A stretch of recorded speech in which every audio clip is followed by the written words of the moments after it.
अस्सलामुअलैकुम। मोहम्मद अज़ीज़ सिद्दीक़ अपने programme mess views के साथ हाजिर खिदमत है। 31 मार्च 2022 रोज़ जुमेरात शाम 7 बजे आप ये प्रोग्राम तकरीबन देख रहे होंगे। बहुत तेज़ी से डेवलपमेंट है। इमरान खान साहब के लिए मुश्किलात में मज़ीद इजाफ़ा होता जा रहा है। इमरान खान साहब जो चाह रहे हैं कि वो जल्दी इंतखाबात कराने के लिए तैयार हैं और असम्बलियाँ वो डिज़ोल्व कर देंगे और इस्तीफ़ा नहीं वो देना चाहते। दूसरी तरफ अपोजिशन का प्रेशर ये है कि इस्तीफ़ा दिया जाए, तो लग ये रहा है कि कहीं कहाँ सेटल होता है ये प्रोग्राम चलते हुए या बाद में। आप तक दोनों मैंने पोजीशन आपके सामने रख दी है। इमरान खान अगर इस्तीफ़ा देता है तो नया वज़ीर आज़म आएगा उनका, और वो मैंने 4 बातें आपको बता दी हैं। वो फिर इमरान खान का उसकी पार्टी के लिए स्पेस कितनी रह जाएगी आप अंदाज़ा लगा सकते हैं। क्या होगा, आएंगे ट्रांसफ़र पोस्टिंग धड़ाधड़ हर जगह, फंड पैसे डेवलपमेंट फ़ंड जो वादे किए हैं वो करेंगे ये। दूसरा मैंने बता दिया इलेक्शन कमीशन के 2 मेंबरान का मैं वो तैनात होगा। तीसरी बात जो आपके सामने आएगी वो नैब के इख्तियारात को वो डाइल्यूट करने की या टूथलेस बनाने के हवाले से। चौथी बड़ा अहम है, फिर वो जब असेंबलियाँ डिज़ोल्व करेंगे केयर टेकर सेटअप उनका अपना आएगा।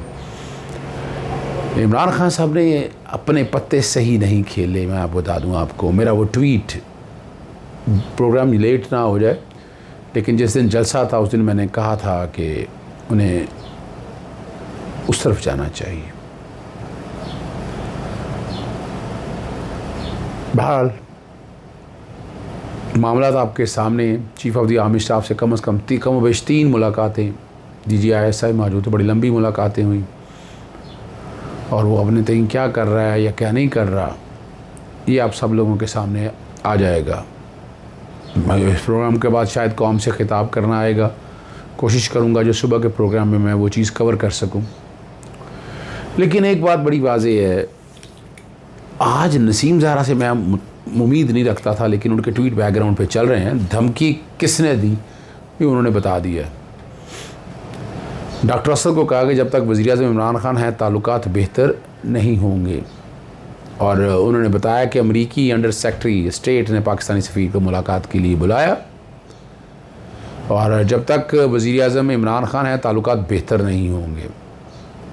इमरान खान के जाने पर पाकिस्तान की गलतियाँ माफ़ हो सकती हैं। सरकारी मुलाकातों में ऐसा गैर मामूली और सख्त बातचीत हैरान कुन है। सबको चाहिए कि इस तरह के इस्ताल अंगेज़ रवैये की मज़म्मत करें, और आज वज़ीर आज़म जैसे ख़िताब करना है वो मैंने आपको सामने बता दी है। और अमेरिका को किसी भी तरह, देखिए अमेरिका को मुसलमान कबूल नहीं है, याद रखिएगा। पाकिस्तान में कोई इंटरेस्ट नहीं है उनका। जहाँ जहाँ पूरी दुनिया में मुस्लिम ममालिक के हाल हुए हैं, इसलिए तो इमरान ने शिफ्ट किया था इस पॉलिसी से। मगर आपकी सियासी जमातें शायद उसी ग़ुलामी के दौर में रहना चाहती हैं। फ़ैसला उन्होंने करना है। चाइना, शाह महमूद कुरैशी जहाँ मौजूद हैं, चाइना के हवाले से, छोटे ममालिक के हवाले से स्टेटमेंट आपने सुन ली है। लेकिन पाकिस्तान में आने वाले दिनों में अब हालात आपके सामने हैं, और मैं बड़े अरसे से कह रहा हूँ, ख़ास तौर पर जब फ़ॉरेन फंडिंग के हवाले से बात आई, वोट ख़रीदे गए, पैसे की इन्वेस्टमेंट से, उसी वक्त पर्चा क्यों नहीं दर्ज हुआ, क्यों इंक्वायरी नहीं हुई? इस पे JIT बननी चाहिए थी। कमीशन ऑफ इंक्वायरी एक्ट के तहत इसकी बाकायदा इंक्वायरी होनी चाहिए थी इस सारे मामले की। नहीं होता तो आला अदालतों में मामला लेके जाते, और ताकि बात बड़ी वजाहत के साथ सामने आ जाती। फ़िलहाल इसमें एक पटिशन फ़ाइल हो गई है सईद तारिक बशीर ने। सारे पेज तो नहीं चलवाऊँगा आपके, लेकिन जो बातें मैंने कही थी आर्टिकल 17 पे, सेक्शन 212, 213 इलेक्शन एक्ट के तहत, हलफ के तहत क्या प्रोसीजर है, फिर ये 9 रेस्पोंडेंट हैं, तुम्हारी तमाम रेलेवेंट मिनिस्ट्री हैं, और कि ये कहा गया कि जो वज़ीर आज़म के पास ख़त है वो पेश किया जाए अदालत आलिया के पास, और अगर जो ख़त में कहा गया है जो पाकिस्तानी कवानीन के ख़िलाफ़ हैं, national security, integrity and solidarity of the state हैं, और सॉलिडारिटी ऑफ द स्टेट हैं, तो वफाकी हुकूमत, चेयरमैन नेशनल सिक्योरिटी काउंसिल और डिफेंस को हदायत जारी करें कि वो आइनी और कानूनी ज़िम्मेदारी पूरी करें, और वो आर्टिकल 17 के हवाले से जो बात है और प्रोविज़न जो है इलेक्शन एक्ट के हवाले से, लेकिन उसके फेडरल गवर्नमेंट को ये काम सारा करना है। और रेस्पॉन्डेंट वन को वही बात है जो मैंने सियासी जमातों के हवाले से की, और इसकी इन्वेस्टिगेशन जो है ना वो पूरी की जा सके। ये वो सारे मामलात हैं जो आपके सामने मैंने रख दी हैं ताकि आप लोगों को अंदाज़ा, हक़ाइक़ सारे बताने हैं मैंने। सच प्रोग्राम थोड़ा सा लेट भी ना हो जाए, लेकिन आप तक सच बताना ज़रूरी है। आपको पता है, और कौमी सलामती कमेटी का इजलास जो है वो हुआ, धमकी अमेज़ ख़त कौमी सलामती कमेटी में पेश किया गया, बड़ी डिटेल डेलिब्रेशन हुई। आपकी हाई नॉच जो है सारी chief of the army staff और बाकी आपकी फोर्सेस के बाकी जितने लोग थे वो सारे मौजूद थे। ग़ालिबन वज़ीर-ए-आज़म इमरान ख़ान, मैं जिसे प्रोग्राम रिकॉर्ड कर रहा हूँ उस वक्त तक तो ख़बर नहीं है कि मौजूद थे या नहीं मौजूद थे। अगर वो नहीं मौजूद थे तो क्या वजह हो सकती है, वो मुझे कहने की ज़रूरत नहीं है, आप समझ सकते हैं सारी बातों को। कई बातें मैं खुल के नहीं करना चाहता, लेकिन वाक़या बता रहा हूँ कि पाकिस्तान बहुत नाजुक सूरत हाल से गुज़र रहा है। ये लूट मार का टोला आ चुका है, ये छा चुका है, और शायद ठीक है ना जी। और साथ आपको पता है असद कैसा ने ट्वीट किया था कि बाकायदा जो है इन कैमरा इजलास बुला लिया जाए पार्लियामेंट्री कमेटी का, और वज़ीर-ए-आज़म अपनी ज़ात की बजाय मुल्क की मफाद की सियासत की खातर ख़त का तहरीक-ए-एतमाद से गहरा ताल्लुक़ है, मुल्क के ख़िलाफ़ साजिश पर आखिरी बाल तक लड़ूंगा, ये वज़ीर-ए-आज़म ने कहा है। और उन्होंने कहा जो आवाम साथ हैं, गैर मुल्की साजिश के साथ मुंतखब हुकूमत गिराने की कोशिश हो रही है। कुछ अनासर गैर मुल्की अनासर के आलाकार बने हुए हैं। MQM और बाप पार्लियामानी पार्टी को शिरकत की दावत दी है। ये इमरान खान साहब अपने तय जो बात कहनी है वो कर रहे हैं और पहुँचा रहे हैं, जो कह रहे हैं और वो पहुँचा रहे हैं, ताकि आप तक सारी चीज़ें सामने आती रहें। अब तीनों बातें जो मैंने कही थी, एक तो पर्चा नहीं दिया, खरीदो फरोख्त, Sindh house, Serena hotel, JIT नहीं बनी, फिर commission of inquiry act, Pakistan commission of inquiry act committee बनी थी, वो नहीं बनी। सुप्रीम कोर्ट के सामने गया, अब सुप्रीम कोर्ट इसको टेकअप करती है नहीं करती। मेमो गेट स्कैंडल का आपके सामने मौजूद है, नवाज़ शरीफ ख़ुद हुसैन हक्कानी के ख़िलाफ़ लेकर गया, और वो सारी चीज़ें मैं आपको बता चुका हूँ। हक़ाइक़ हैं वो जो रिकॉर्ड का हिस्सा हैं।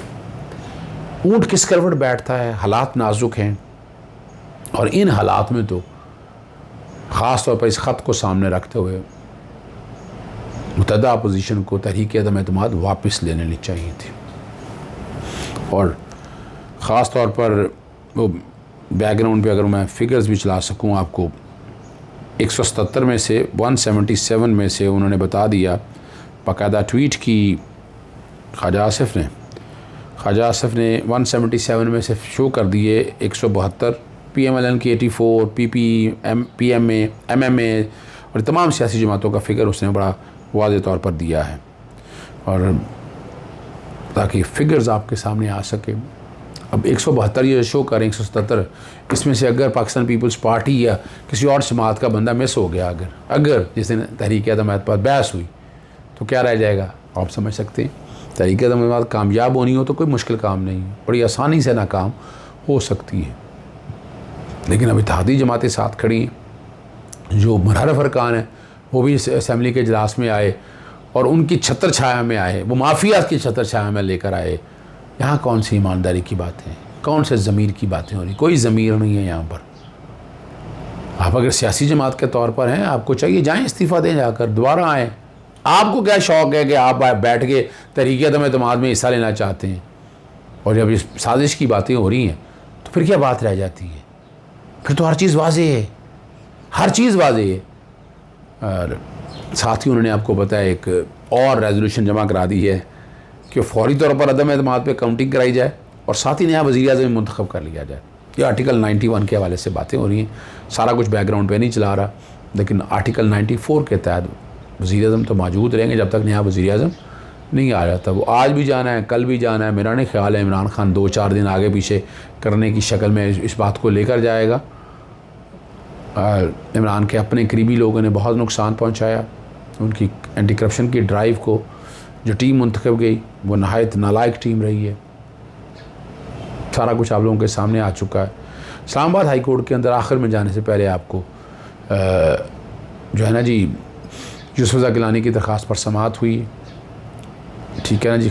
जुस्रान के इंतखाब के हवाले से है, जस्टिस आमिर फ़ारूक और तारिक महमूद जहांगीरी ने इंट्रा कोर्ट अपील की है। फ़ारूक एच नाइक पेश हुए और उनके मुख्तलिफ़ केसों का हवाला दिया और कहा कि आप पिछली डेटों में मौजूद नहीं थे। अली ज़फ़र से कहा आर्टिकल 63 सब आर्टिकल 2 वाज़ेह है, आइनी तौर पर सब चीज़ें वाज़ेह हैं।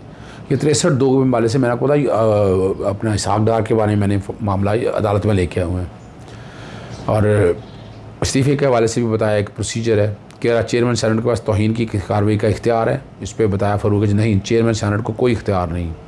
यूके में तो इस तरह के इख्तियारात हैं। 7 मेंबर बेंच एक केस पर समाअत के लिए तश्कील दिया गया, मुख्तलिफ़ फ़ैसलों का हवाला दिया। आर्टिकल 69 के तहत जो पार्लियामेंट की प्रोसीडिंग है वो बाहर नहीं दिखा सकती और अगर चेयरमैन सेनेट की उम्र का मसला हो या शमूलियत की हो तो अदालत केस सुन सकता है। जो सेनेट के अंदरूनी मामला हो तो किसी अदालत में चैलेंज नहीं किया जा सकता। ये अली ज़फ़र ने बात कहा। तो ये स्पीकर असेंबली या सेनेट के हवाले से अदालत ने चेयरमैन सेनेट के इलेक्शन पर फैसला महफूज कर लिया। आर्टिकल 69 से निकल नहीं सकते हैं। वो आर्टिकल 69 ये जो प्रोसीडिंग है वो सारी चैलेंज नहीं की जा सकती। आर्टिकल 69 बड़ा वाज़ेह है इस हवाले से। भारतीय केसों के हवाले दिए हैं उन्होंने और उन्होंने पूरा केस जो है ना अदालत के सामने रखा है। बज़ाहिर यही नज़र आ रहा है, इस पर सुप्रीम कोर्ट के फैसले भी मौजूद हैं कि जो रूलिंग है वो कहीं चैलेंज नहीं हो सकती है। आखिर में नाज़िम जोखियों के हवाले से वो पेश हो गए, हार पहनाए गए, बैरून मुल्क से वापस आ गए हैं, ज़मानत के लिए आ गए इस्लामाबाद हाई कोर्ट में, ताहाल चलान पेश नहीं हुआ और केस का चलान जमा होने के बाद अदालत हदूद का तयन करेगी जुरिस्डिक्शन किसकी है जी। और अदालत से उन्होंने सदा की है कि ज़मानत मंजूर की जाए। 11 अप्रैल तक ज़मानत मंजूर कर ली गई। इजाज़त चाहूँगा। अस्सलाम वालेकुम, अल्लाह हाफ़िज़।